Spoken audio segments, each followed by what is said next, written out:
said, we enter into Holy Week now. Tonight we have the bridegroom service. Christ entered into Jerusalem not only as the Messiah, but the bridegroom of the church. As Apostle Paul tells us, the church is the pure virgin bride of Christ, the body of Christ here. And behold, the bridegroom comes in the middle of the night. Blessed is the servant who he shall find watchful. I hear that Father also mentioned the wise and foolish virgins, and the foolish virgins in that great chapter 25 of Matthew, which is one of the most profound and meaningful in the entire Gospel of Matthew. Yeah, 5 virgins were wise and had oil for their lamps. And 5 were foolish and had no oil for their lamps. They all went out to meet the bridegroom, which means they all believed. Then John Chrysostom then asked us, what was the oil that was missing from the lamps of the foolish virgins? So it was the oil of humanity, not the oil of perfection, but the oil of humanity. There is no holiness without a love of humanity, without a non-judgmental love of humanity, without hyphenated humanity or humanity in brackets. Remember, at the beginning of holiness is to treat everybody around you decently. That's the beginning. To develop a love for mankind, a love for humanity, remembering that Christ died for all mankind.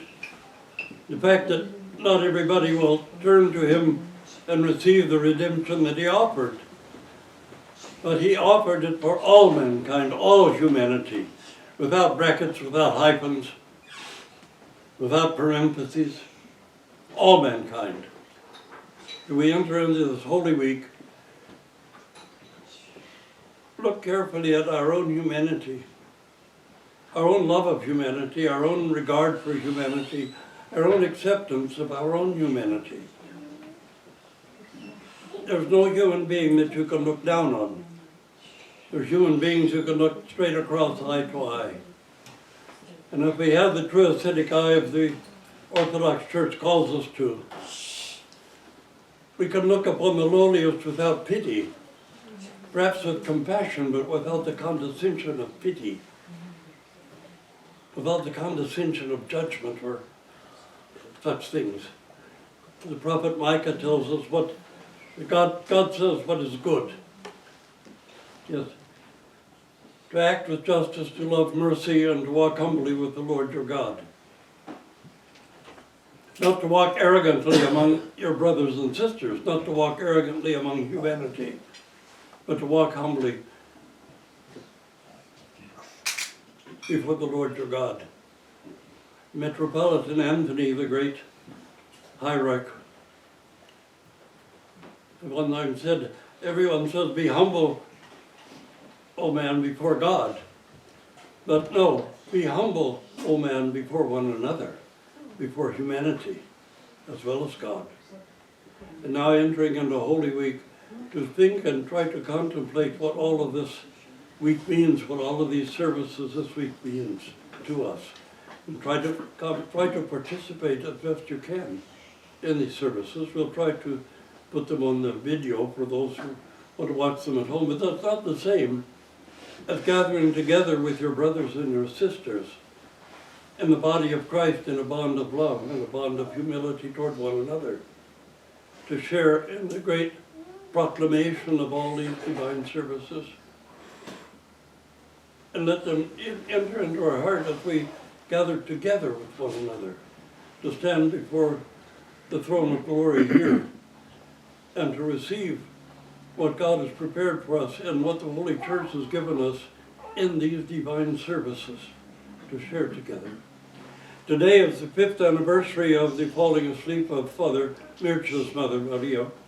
So that's the primary cause for the oh man, for the paralysis after the liturgy, but for everyone who wants to place a name. But remember in your prayers also those fallen asleep in the... Yes. Дорогие братья и сестры, у нас произошло чудо, которое мы очень часто забываем. То есть я приехал с Торонто, туда возил наш крест животворящий, мощи святого Спиридона Тримифунского, Нектариуса святого Эгинского, Иоанна Шанхайского и Германа Аляскинского. В Торонто произошло чудо. 2 женщины были исцелены от рака, канцера. То есть при молитве и вспоможении Божьем, дорогие мои, это возможно. Поэтому все, что здесь находится, все свято. Прикладывайтесь, молитесь, просите Бога, Богу все возможно. Поэтому помоги всем Господь. Знайте, что это чудо. Храни вас Господь. Божьей помощи. Аминь.